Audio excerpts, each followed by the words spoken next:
Bonsoir Romain Trévisan. Bonsoir. Vous êtes le directeur du festival Imminente qui aura lieu ce week-end au Mucem sur l'esplanade juste devant le Mucem. On va parler, avant de parler de la programmation, un mot sur ce festival qui est un festival portugais qui pose ses valises pour la première fois en France avec le choix de la ville de Marseille. Pourquoi ? Tout à fait.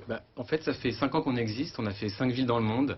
Londres, Rio, on est né à Lisbonne. On a également fait d'autres continents. Mais Marseille vraiment faisait du sens dans le cadre de la programmation de la saison croisée. Puisque cette année, c'est l'année du Portugal en France au niveau culturel.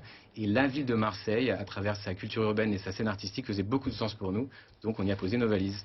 Au programme, donc, il y aura de la fête autour du Mucem sur le thème de la culture urbaine. Au niveau de la programmation, qu'est-ce qu'on peut retenir pour ce week-end ? Alors, ça va être un festival de culture urbaine dans le sens où on va avoir à la fois des concerts, on va avoir trois stages, 3 scènes en même temps, et également des installations d'artistes urbains, de la danse. Vous pouvez même vous faire tatouer en direct, sur place, et plein d'autres choses autour de la culture urbaine. Donc on aura les artistes portugais, mais également des artistes locaux, puisque c'est un mélange des deux, c'est une rencontre. Donc on trouvera notamment Tabiti ou Samblas, qui sont bien connus des Marseillais. Au niveau du public, comment ça se passe sur place? Quelle ambiance? On y va pour regarder le concert, mais on a vu dans les autres villes, on danse beaucoup. C'est aussi une grande fête, en fait, le festival Imminente. C'est vrai, c'est un festival qui se veut, qui célèbre la diversité et également qui se veut très accessible. Donc on a travaillé avec le Mucem pour avoir des prix accessibles à partir de 15 € pour le billet du samedi ou le billet du vendredi. Et l'idée, c'est vraiment d'avoir un mélange des publics. Donc on espère que tous les gens de la ville pourront venir, qui viennent représenter un peu la diversité qu'incarne le festival. Mais oui, c'est vrai que c'est un festival où il y aura à la fois de la musique classique, mais également du rail ou de la musique hip-hop. Donc vraiment, les gens se rencontrent. Voilà, on pourra danser, on l'a bien compris. Comment ça se passe pour ceux qui veulent y aller? Où est-ce qu'on réserve sa place? Et d'ailleurs, est-ce qu'il faut réserver à l'avance ou pas? C'est mieux de réserver à l'avance, même si au Mucem, vous pourrez aller le jour J sur l'esplanade, donc on sera sur le toit du Fort Saint-Jean et le toit du Mucem. Vous pouvez aller prendre la place directement, mais c'est mieux d'aller sur le site du Mucem. Donc c'est comme c'est le Mucem qui organise avec nous, sur le site web, vous avez toutes les informations pour prendre votre billet. Il y a un aspect marin qu'on retrouve aussi au Portugal. Vous êtes juste sur l'eau, là. Tout à fait. La programmation de saison croisée, c'était de faire dialoguer des villes qui étaient portuaires, qui avaient ce lien à la mer et qui s'ouvraient. Et donc le Mucem célèbre les cultures méditerranéennes, même si le Portugal est sur l'Atlantique, fait partie de la programmation du Mucem. Donc c'est pour ça qu'on a travaillé que depuis presque un an, afin d'être un petit peu un des événements hors de la capitale et en province, fiers de l'être, pour justement célébrer ce regard sur la mer. Et notamment, certains artistes vont faire des pièces qui tournent autour de ce thème-là. Il y aura je vous invite vraiment à venir voir toutes ces installations artistiques. Il y aura à la fois de l'art urbain, il y aura également des installations, des choses un peu plus engagées et politiques. Enfin, il y a vraiment pour tous les publics. Donc, je vous encourage à venir. Alors, on parlait du regard sur la mer, et il y a aussi cette vue qui est magnifique sur le Mucem, sur le Fort Saint-Jean. Le lieu, il est atypique, il est splendide. Comment vous l'avez choisi? Comment ça s'est passé? C'est le partenariat avec le Mucem qui a imposé le lieu? Normalement, on investit des friches urbaines. Voilà, c'est notre façon de fonctionner pour redonner à la ville des espaces qui sont oubliés par les habitants. Mais là, c'est vrai qu'on a voulu amener les artistes urbains au cœur d'un endroit plus institutionnel, qui est le musée du Mucem. Et le Mucem, qui a une histoire assez récente, ça faisait beaucoup de sens pour nous, puisqu'à la fois, il permet d'amener des artistes qui ont commencé dans la rue, qui ont commencé dans des endroits où il n'y a pas forcément de moyens pour travailler, à venir exposer au Mucem. Donc pour nous, c'est une grande fierté de pouvoir les amener avec nous. Une information pratique, à quelle heure? Et comment on s'y rend? Est-ce qu'il y aura des zones par lesquelles à arriver, des zones qui seront coupées à la circulation?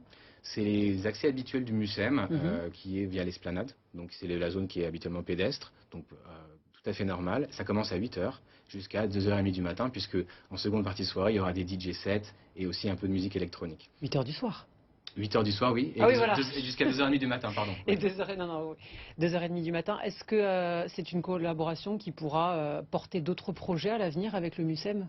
On espère bien, oui, c'est un petit peu notre grand test, enfin c'est notre test grandeur nature ce week-end, vendredi et samedi, mais on espère oui pouvoir revenir puisqu'il y a beaucoup de choses à faire ici. On a également travaillé avec la friche, on a fait beaucoup de rencontres lors de la phase de préparation, donc le potentiel est un peu illimité pour revenir. D'autres projets à Marseille, peut-être? On espère pouvoir faire des installations dans la rue également dans le futur, et on va également, j'en dis pas plus, mais collecter certaines choses pour faire certains contenus, mais oui, on espère pouvoir revenir. Qu'est-ce que vous pensez d'une manière générale de l'évolution de la culture à Marseille, qui était ville de la culture? Comment ça évolue en 2013, capitale européenne de la culture? Comment ça évolue? Quel est votre point de vue? Alors, c'est un point de vue, je vis à Lisbonne puisque nous sommes basés là-bas avec toute l'équipe du festival. Mais justement, de l'extérieur, c'est intéressant. Pour nous, c'est vraiment un des modèles qu'on regarde, parce que c'est un renouvellement permanent avec beaucoup de tendances qui commencent ici, notamment pour la culture urbaine. Donc c'est une scène qui est très dynamique. Et nous, c'est exactement ce qu'on cherchait, puisqu'il y a beaucoup de jeunes artistes qui n'ont pas peur de se lancer, même avec peu de moyens, en fait. Et Mhm. c'est cette ambition, cette volonté, cette énergie, cette détermination qui fait qu'on trouve qu'à Marseille, il se passe toujours quelque chose. Et on avait vraiment envie de venir, puisque Marseille, parfois, est victime de certains préjugés, et nous, on n'y croit pas du tout. On trouve justement qu'on va apprendre beaucoup de choses ici, et la rencontre entre les artistes portugais et les artistes marseillais va être célébrée, puisqu'on va avoir notamment des performances communes, on va avoir notamment l'artiste John One, qui va faire une performance avec Mohamed Lamouri sur scène, il va peindre pendant qu'il chante. On va également avoir des DJ des deux pays qui vont, qui vont également mixer ensemble. Donc non, nous on pense que Marseille a beaucoup de choses à donner et est très dynamique. Quels sont les points communs entre Lisbonne et Marseille, peut-être dans l'état d'esprit? Alors on parlait de l'eau évidemment, ville portuaire, mais dans l'état d'esprit peut-être une certaine forme de dynamisme. Une certaine forme de dynamisme. Il y a également l'idée de sortir du cadre. Et c'est une ville qui est, Lisbonne, aussi très marquée par l'art urbain, le graffiti, l'idée d'expérimenter. Un peu rebelle? Rebelle, Alors ça c'est pour Marseille, pour Lisbonne. c'est un peu différent, mais il y a vraiment cette idée, voilà, d'afficher ce qu'on pense et ses valeurs. Et ça, c'est des choses très importantes. Mais il y a aussi une vraie chaleur. Il y a une vraie chaleur humaine à la fois à Lisbonne et à Marseille que j'ai, moi, ne venant pas de Marseille à la base, mais plutôt du Nord, j'ai retrouvé à la fois à Lisbonne et à Marseille. Est-ce qu'on connaît la ville pour l'an prochain? Alors, nous, on est tous les ans à Lisbonne au mois de septembre, où Mhm. là, on a la version grandeur nature, on est à 10 000 personnes par jour. Pour l'année prochaine, on espère revenir à Marseille. Ah, Mais il faudra voir aussi comment ça se passe ce week-end. Donc, c'est pour comment ça ça- qu'il faut bien nous encourager. voilà, alors à ceux qui nous regardent, c'est samedi et dimanche, juste Vendredi et devant, samedi. vendredi et samedi, excusez-moi, juste devant le Mucem sur l'esplanade J4. Merci beaucoup d'avoir été notre invité pour le festival Imminente ce week-end. Si vous souhaitez revoir cette interview, il y a l'application BFM Marseille Provence qui est disponible gratuitement sur toutes les plateformes de téléchargement. La météo de demain dans le département, grand soleil le matin et